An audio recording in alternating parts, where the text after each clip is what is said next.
C'est en allant faire ses courses avec ses enfants le lendemain des attentats qu'Olivier est tombé sur ce jouet. Une mitraillette en plastique, beaucoup trop réaliste à son goût. Pourquoi faire jouer nos enfants avec des armes réelles, alors qu'on est maintenant visiblement en guerre, qu'il y a des attentats partout, que ce type d'armes doivent être vraiment destinées aux adultes. Il se met alors à recenser toutes les armes factices pour enfants vendues sur Internet. Il y a beaucoup de choses sur Jouet Club. Là, ici, on a l'attirail spécial, entre 3 et 4 ans. Et il lance une page Facebook pour demander à stopper ses ventes.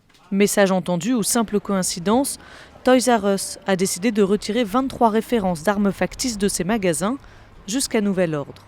Quand c'est des trucs un peu comme des nerfs, des trucs en plastique, un peu moins, mais quand ça ressemble à vraiment des armes, c'est là où ça me choque un peu. Faut pas habituer les enfants à utiliser des kalachnikovs, même pour jouer, c'est pas un jeu, c'est un cauchemar.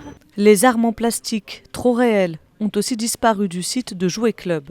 Peut-être qu'effectivement, si son enfant joue dans la rue, il ne faudrait pas qu'il fasse peur aux passants. Ça peut être la raison pour laquelle d'ailleurs on supprime ces ventes en cette période où les gens sont un petit peu à cran. Si c'est imaginer que les armes en plastique rendent les enfants violents, c'est une lourde erreur.